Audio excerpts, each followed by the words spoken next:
मित्रों, आज के वीडियो में आपको दो महत्वपूर्ण ज्ञान मिलेगा। पहला ज्ञान है भगवान महात्मा बुद्ध के उपदेश और उसके बाद जानेंगे स्वास्थ्य से संबंधित बहुत ही महत्वपूर्ण जानकारी, जैसा आपने थंबनेल पर देखा है। तो दोस्तों चलिए पहले भगवान महात्मा के बुद्ध के उपदेश सुनते हैं एक कहानी के माध्यम से। आज जो भगवान महात्मा बुद्ध का उपदेश है, मन पर नियंत्रण कैसे रखें, मन को शांत कैसे रखें। और दोस्तों ये 4 आदत छोड़ दीजिए, मन हमेशा शांत रहेगा। इससे रिलेटिव उपदेश में आपको ज्ञान मिलेगा। तो चलिए दोस्तों पहले सुनते हैं भगवान महात्मा बुद्ध की एक कहानी। मन में उठ रहे सवालों को कैसे शांत करें, बेचैनी को कैसे शांत करें, इस कहानी में मैं आपको 4 ऐसी आदतों के बारे में बताने वाला हूं, जिसे आप अपने जीवन में अपनाकर एक अच्छी जिंदगी जी सकते हैं और अच्छे कामों में अपना जीवन व्यतीत कर सकते हैं। अगर आप इस कहानी को शुरू से लेकर अंत तक सुनते हैं तो यहाँ पर बताई गई ये 4 आदतें आपकी पूरी जिंदगी को बदल देगी। दोस्तों, एक बार किसी राज्य का राजकुमार महात्मा बुद्ध के पास आता है और वह महात्मा बुद्ध से कहता है, आप हमेशा कहते रहते हैं कि ध्यान करो ध्यान करो, लेकिन मेरे लिए ध्यान करना तो दूर की बात है, मैं कुछ समय के लिए अपनी आंखें बंद करके शांति से भी नहीं बैठ पाता हूँ। मेरा मन इतना बेचैन है कि यह हर समय कुछ ना कुछ सोचता रहता है। मैं जब भी ध्यान करने बैठता हूं तो मेरे अंदर विचारों का तूफान आने लगता है। लोगों के बारे में सोचकर, अपने जीवन की बीती घटनाओं के बारे में और अपने भविष्य के बारे में, और ऐसी ना जाने कितने सारे अजीबोगरीब विचार लगातार मेरे मन में आते रहते।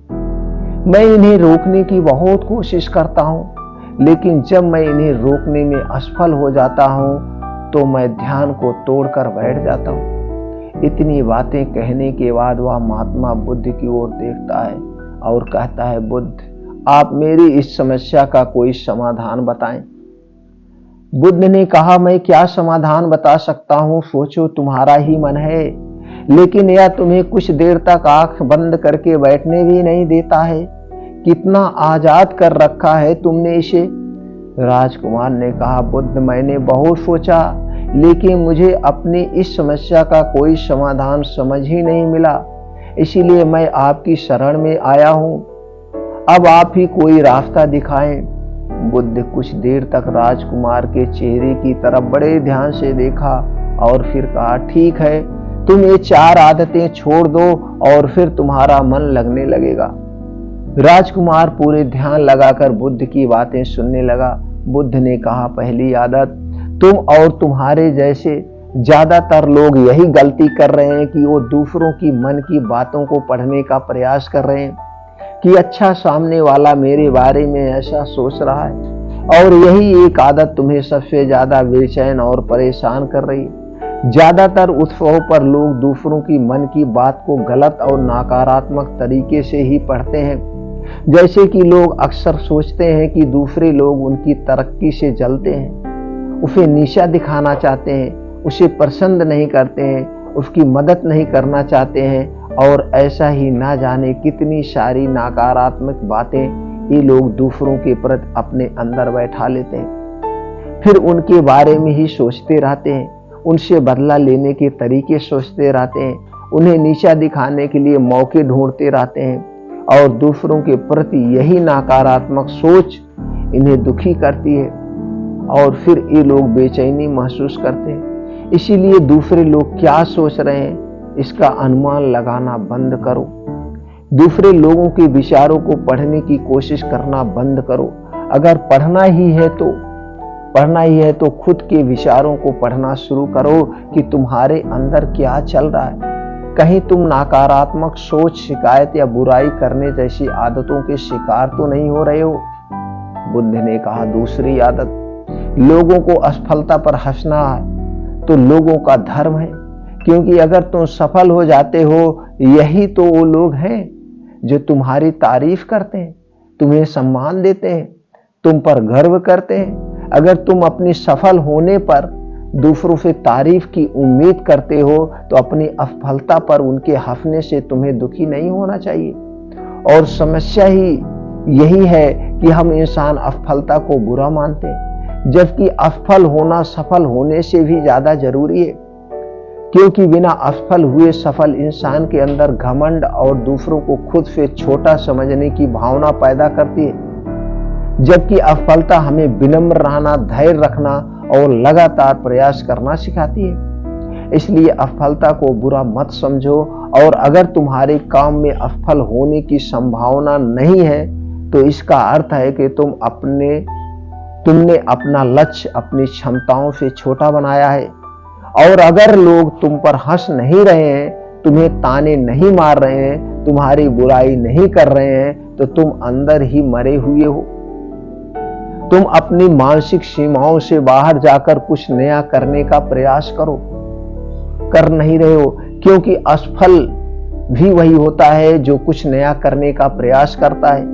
और एक बात हमेशा याद रखना, अगर तुम्हारे अंदर असफल होने का साहस नहीं है तो तुम बड़ा लक्ष्य हासिल नहीं कर सकते हो। जो लोग करना चाहते हो, इसलिए असफल होने और लोगों के हंसने से डरना बंद कर दो। बुद्ध ने आगे कहा, तीसरी आदत, लोगों को लगता है कि वो समय को काट रहे हैं, लेकिन असल में समय हर बार उन्हें काट रहा है। लोगों के द्वारा समय को व्यर्थ के कार्यों में बर्बाद करने का केवल एक ही कारण है, और वह यह है कि उन्हें लगता है कि उनके पास बहुत ज्यादा समय है, जबकि सच्चाई यह नहीं है, क्योंकि उनसे पहले वाले लोगों को भी यही लगता था कि उनके पास बहुत समय है, लेकिन उन्हें पता नहीं चल पाया कि कब समय बीत गया और उनका बुलावा आ गया। और जब तक उन्हें अपनी गलती का एहसास हुआ, तब तक समय उनके हाथ से निकल चुका था। बस पश्चाताप रह गया था कि सारा जीवन व्यर्थ के कामों में बर्बाद कर दिया, और फिर वो चले गए इस दुनिया से बिना खुद को जाने, बिना इस जीवन की सच्चाई को समझे। इसलिए जब तक यह जीवन है, इसे अच्छे कामों में लगाओ, खुद को जानने में, दूसरों की मदद करने में, लोगों को सही राह दिखाने में, मानवता के कल्याण में। और दूसरी बात, समय को बर्बाद करने से आज तक किसी को खुशी नहीं मिली है।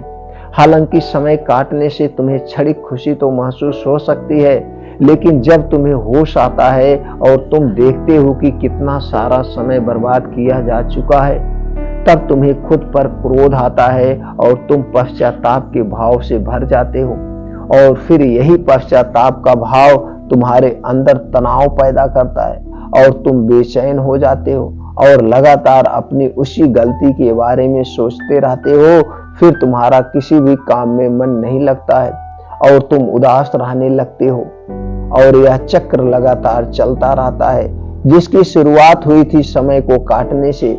इसलिए समय को काटना बंद करो और वो काम करना शुरू करो जो जरूरी है। बुद्ध ने कहा, चौथी आदत, असल में दूसरों से खुद की किसी भी चीज में तुलना करना ही व्यर्थ है। सबकी परिस्थितियां अलग है, सबकी सोच अलग है, और क्या हुआ अगर दूसरे नहीं कर पाए तो हो सकता है कि तुम ही कर जाओ, क्योंकि अक्सर वही लोग इतिहास रचते हैं जिनसे ज्यादा उम्मीद नहीं होती है। और फिर हो सकता है कि जिसे तुम बड़ा समझ रहे हो, जिसके अंदर तुम सोच रहे थे कि उसने बहुत मेहनत की है, बहुत प्रयास किया है, उसने कभी उतना प्रयास किया ही ना हो, केवल मेहनत करने का दिखावा किया हो।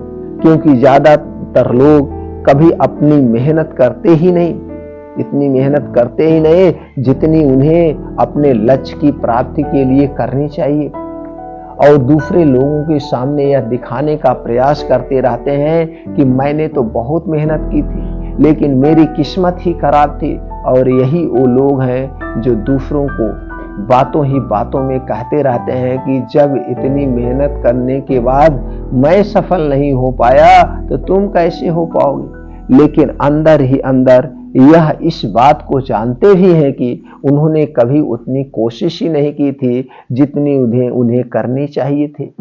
ये बस दूसरों की नजरों में अपनी इज्जत बचाने के लिए और इस डर से कि कहीं दूसरा व्यक्ति इनसे आगे ना निकल जाए, यह अपने अधूरे प्रयास से घबराते रहते हैं और दूसरों को डराते रहते हैं कि जब मैं नहीं कर पाया तो तुम कैसे कर पाओगे। इसीलिए किसी दूसरे असफल व्यक्ति को देखकर ये सोचना छोड़ दो कि तुम यह सफल हो जाओगे। तुम बस अपना सर्वश्रेष्ठ प्रयास करो और बाकी सब समय पर छोड़ दो। बुद्ध ने आगे कहा, अगर तुमने ये 4 आदतें छोड़ दी तो तुम्हारा मन एकदम शांत हो जाएगा और फिर तुम जहां चाहो वहां अपना मन लगा सकते हो।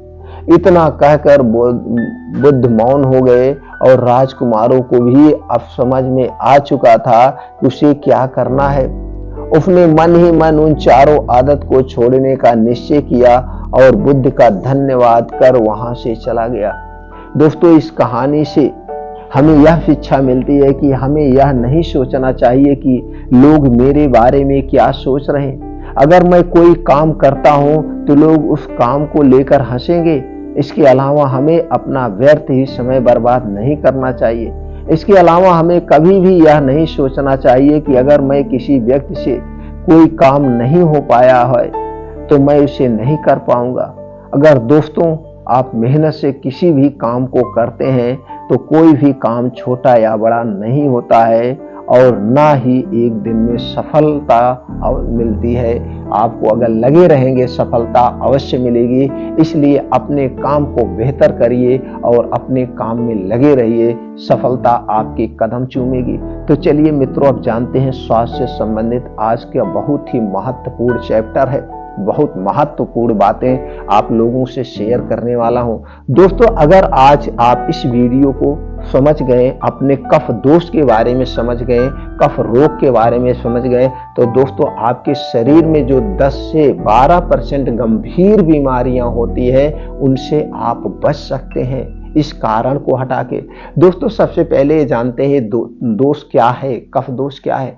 दोस्तों, हमारे शरीर में 3 दोष पाए जाते हैं, वात दोष, पित्त दोष और कफ दोष। जब हमारे शरीर का ये 3 दोष बढ़ता है तभी हमारे शरीर में कोई विकार होता है। अगर हमारे शरीर का कफ दोष बढ़ गया तो 5 से 10% बीमारी होती है। हमारे शरीर का पित्त दोष बढ़ जाता है तो दोस्तों 15 से 20% बीमारी होती है। और शरीर में जब वात रोग बढ़ जाता है तो दोस्तों 50 से 60% बीमारियां होती हैं, यानी 100% बीमारी जब हमारे शरीर का ये 3 दोष बढ़ जाता है तभी होता है। तो दोस्तों ये 3 दोष पाया जाना भी जरूरी है। अगर हमारे शरीर में वात, पित्त, कफ नहीं पाया जाएगा तो हम 1 घंटे भी जिंदा नहीं रह सकते। बस सिर्फ हमें छोटा सा काम करना है। एक कफ दोष को जो बढ़ाने वाली चीजें हैं, कफ रोग को जो बढ़ाने वाली चीजें हैं, जिसको खाने से कफ बढ़ता है, उन्हें हमें नहीं खाना है तो 5 से 10% बीमारी नहीं होगी। अब इसको ये भी जानने की जरूरत है ये कब पाया जाता है। दोस्तों, हमारा शरीर 3 अवस्था से गुजरता है, बाल्यावस्था, युवावस्था और वृद्धावस्था। दोस्तों, जब हम बाल्यावस्था में होते हैं, जन्म से 14 साल के बीच में होते हैं, इस समय हमारे शरीर में सबसे ज्यादा कफ बनता है। और जब हम युवा अवस्था में प्रवेश करते हैं, यानी कि 15 से 60 साल के बीच में होते हैं, यानी कि ये लंबा समय होता है, 45 साल हम युवा अवस्था में होते हैं, इस समय हमारे शरीर में सबसे ज्यादा पित्त रोग बनता है। और दोस्तों, जब हम वृद्धावस्था में जाते हैं, 60 साल प्लस जाते हैं, तो दोस्तों इस समय हमारे शरीर में सबसे ज्यादा वात रोग बनता है। तो वात, पित्त, कफ को जो बढ़ाने वाली चीजें वो नहीं खाना है। तो आज हम सिर्फ यहाँ पे बात करेंगे कफ रोग को बढ़ाने वाली कौन सी चीजें हैं। तो उसके पहले आप जान लीजिए, अगर आपके शरीर में कफ बढ़ गया है तो कफ बढ़ कर जाने की वजह से कौन कौन सी बीमारियां आपको हो सकती हैं और उनकी क्या लक्षण है। दोस्तों, बार बार सर्दी, खांसी, छींके आना, एलर्जी, इस्नोफिलिया, नजला, टीबी, सीने में दर्द, घबराहट, मृत्यु भय, हार्ट अटैक के लक्षण, सांस का फूलना, गले में दर्द, गांठ, सूजन, टॉन्सिल, कैंसर के लक्षण, थायराइड, ब्लड प्रेशर, बिस्तर पे पेशाब करना, शरीर मुंह से बदबू, लीवर, किडनी का दर्द, सूजन, सेक्स इच्छा की कमी, चेहरे का कालापन, कान का बहना, शरीर का फूल जाना, गर्भनाल का चोक लेना, कमजोर अंडाणु आदि सारे जो लक्षण नजर आते हैं, इतने लक्षण अगर नजर आ रहे हैं तो आप समझ लीजिए आपके शरीर में कफ बढ़ रहा है। तो कफ को बढ़ाने वाली जो चीजें उन्हें मत खाइए। तो दोस्तों चलिए अभी हम जानते हैं कफ को बढ़ाने वाली कौन सी चीजें हैं, फिर जानेंगे इसके बचाव के क्या उपाय है और फिर कुछ आप लोगों के सामने ऐसे घरेलू नुस्खे बताएंगे जिन्हें अपना करके कफ रोग को दूर किया जा सकता है। तो कफ रोग को बढ़ाने वाली जो चीजें हैं दोस्तों, वो है कोई भी ठंडा पेय पदार्थ हमें नहीं लेना है, चाहे कोल्ड ड्रिंक्स हुआ, चाहे ठंडा पानी हुआ, चाहे अल्कोहल हुआ, ये सारी चीजें, फ्रिज में रखा हुआ कोई सामान हुआ, फ्रिज में रखा हुआ खाना हुआ, फ्रिज में रखा हुआ पानी, हमें कोई भी ठंडी चीज नहीं लेना है।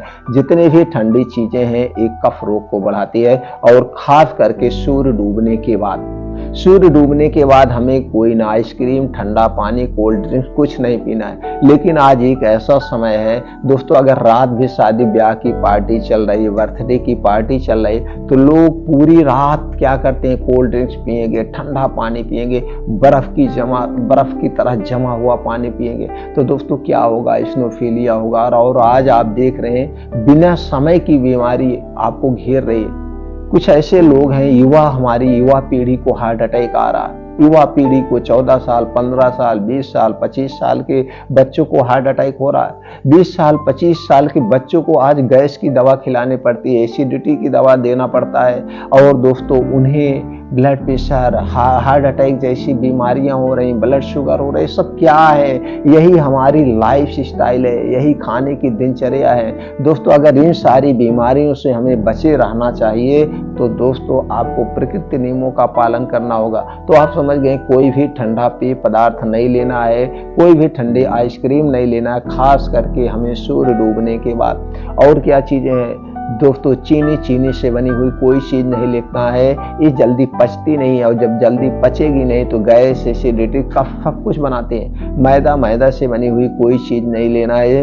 और दोस्तों रिफाइन किया हुआ तेल व डालडा हमें कभी नहीं लेना है। डिब्बा बंद, पैकेट बंद, जंक फूड, फास्ट फूड, जितनी भी चीजें हमें नहीं खाना है। ये सारी चीजें किससे बनती है, गेहूं के आटे, मैदे से बनती है, चीनी से बनती है, रिफाइन या डालडा में निकाला जाता है। हमारे स्वाद को बढ़ाने के लिए दोस्तों इसमें क्या डाला जाता है, स्वाद को बढ़ाने के लिए इसमें कुछ बेस डाले जाते हैं, कलरफुल बनाने के लिए आर्टिफिशियल कलर डाला जाता है। और दोस्तों 2 महीने, 3 महीने, 1 साल सुरक्षित रखने के लिए इसमें कुछ प्रिवेंटिव डाले जाते हैं, जिसे हम कीटनाशक कह सकते हैं। तो ये सारी चीजें क्या है, एसिडिक हैं, वात पित्त कफ तीनों को बढ़ाएंगे। और जब हमारे शरीर का वात पित्त कफ बढ़ेगा तो हमारा शरीर बीमार होगा। तो ये सारी चीजें आपको अभी से छोड़ देना है। तो दोस्तों बचाव के कुछ उपाय है जिसे आप अपना कर सकते हैं।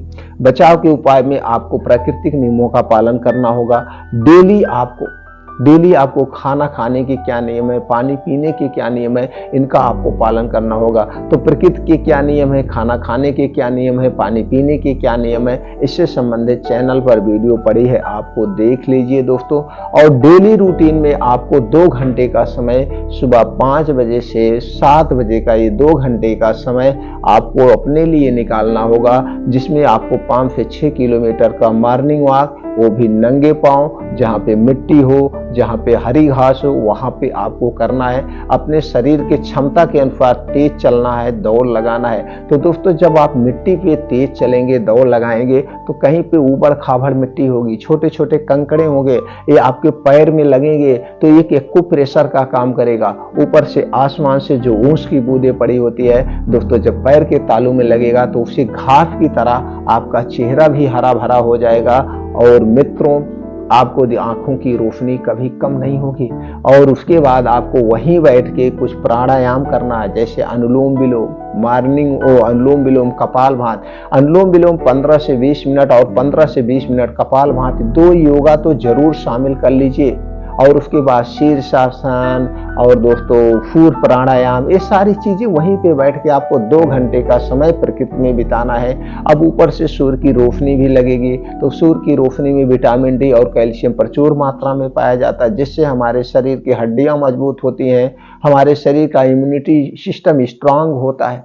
अब उसके साथ वहीं बैठ के 15 से 20 मिनट आपको योगा, मेडिटेशन करना है, चिंता मुक्त जीवन व्यतीत करना है। अगर ये 2 घंटे आप कभी स्किप मत करना, सब कुछ स्किप कर देना, जिंदगी में सब कुछ मिस कर देना, लेकिन ये 2 घंटे का समय कभी मिस मत करना अपनी जिंदगी में। एक दिन भी आपको दोस्तों कोई बीमारी नहीं होगी, आपके शरीर का वात पित्त कफ सब बैलेंस बनेगा। अब इतना करना है। अब उसके बाद अगर आपके शरीर में कफ ज्यादा बन रहा है तो कफ बढ़ने की कुछ घरेलू उपाय है दोस्तों। नहाने से पहले रोज आपको गर्म जो है तिल का तेल अपने शरीर में मालिश करना है। 10 से 15 मिनट ऐसे लगा के आप छोड़ देंगे, इससे कफ जो ज्यादा बन रहा है वो आपका शांत हो जाएगा। तीखी, कड़वी व कसैली स्वाद वाली चीजें आपको ज्यादा खाना है। लाल मिर्च, काली मिर्च, अदरक, दालचीनी और ये सारी चीजें जो है आपके खाने में होनी चाहिए। ये सारी चीजें कफ रोग को कम करती हैं। साबुत व ताजी पकी हुई सब्जियां ये सब खानी चाहिए। हल्का फुल्का गरम ही खाना चाहिए। आपका जो खाना होना चाहिए सुपाच्य होना चाहिए, सुपाच्य, जल्दी से पचने वाला, जिसमें हरी साग हो, सब्जियां हो, ताजे फल हो, ये सारी चीजें आपको शामिल करना चाहिए। आपको शहद, मूंग दाल, गर्म सोया मिल्क, हरी सब्जियों ज्यादा मात्रा में। सुबह जल्दी उठें और रात में जल्दी सोने का प्रयास करें। इसके लिए दोस्तों आपको हमने पहले बता दिया, कुछ योगा, प्राणायाम, मेडिटेशन करना है। और आपको रात के खाने में जो भी आपका खाना बन रहा है, सब्जी बन रही है, उसमें मेथी दाना जरूर होना चाहिए। मेथी दाना कफनाशक है, मेथी दाना कफनाशक है, मेथी जरूर होना चाहिए। अब दोस्तों अगर आपके शरीर में कफ बढ़ा हुआ है, इसे शांत करने के कुछ उपाय हैं। पहले आपको लेना है त्रिफला चूर्ण। त्रिफला चूर्ण कितना लेना है? 1 चम्मच, आप किसी भी कंपनी का ले लीजिए। अब इसके साथ शुद्ध शहद लेना है आपको, जिस पे ट्रस्ट हो।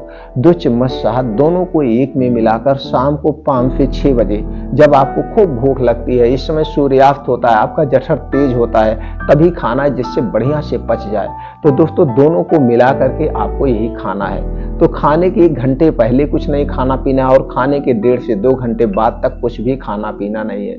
दोस्तों त्रिफला और शहद पे एक मुहावरा है, त्रिफला जो सेवन करे घृत शहद के संग, हाथी बांधे बगल में 3 कोस तक जाए। अगर आप त्रिफला शहद का एक साथ सेवन कर रहे हैं तो दोस्तों इससे आपको हाथियों जैसी ताकत होगी। योगा करिए, मेडिटेशन करिए, ये सारी चीजें करिए, और उसके साथ साथ आपके शरीर को मजबूत भी बनाता है, कफ दोष को नाश भी करता है। इसके इतने सारे फायदे हैं। तो पहला है त्रिफला चूर्ण और शहद लेना है। दूसरा है दोस्तों रात में सोते समय 1 गिलास दूध लेना है। दूध आपके घर का होगा, पैकेट का दूध नहीं चाहिए। और इसी दूध में अगर गाय का मिल गया तो अमृत के समान है। इसी दूध में आपको डालना है आधा चम्मच हल्दी का पाउडर और 1 चम्मच का चौथाई भाग दालचीनी का पाउडर डाल के दूध को अच्छी तरह से उबाल लीजिए। अब इसी दूध को आपको रात में खाना खाने के 1 घंटे के बाद इसी दूध को पीना है। दूध पीने के बाद कुछ भी खाना पीना नहीं है, और दूध पीने के 1 घंटे के बाद सोना है, तुरंत नहीं सोना है। अब इसमें जो आप हल्दी डालेंगे, ये पैकेट की हल्दी नहीं चाहिए। जो मार्केट में पैकेट वाली हल्दी मिलती है, इसमें दोस्तों आर्टिफिशियल कलर मिला होता है, इसलिए उसे आपको नहीं लेना है। और दालचीनी जो लेंगे, इसे भी आप ला के घर पे पाउडर बनाइए। दालचीनी पाइप वाली दालचीनी लेना है दोस्तों। दालचीनी 2 टाइप की होती है, तो आपको लेना है पाइप वाली दालचीनी। आप पाइप वाली दालचीनी लेकर आइए घर पर, उसका खुद पाउडर बना लीजिए। पाउडर बना के एक डिब्बी में रख लीजिए। तो हल्दी और दालचीनी का खुद घर पे पाउडर बना के आप रख लीजिए। इसी पाउडर को डाल करके दूध में उबाल करके आपको पीना है। इससे क्या होगा, आपके शरीर की इम्यूनिटी स्ट्रांग होगी, उसके साथ साथ आपके शरीर को बहुत सारी बीमारियों से बचाएगा।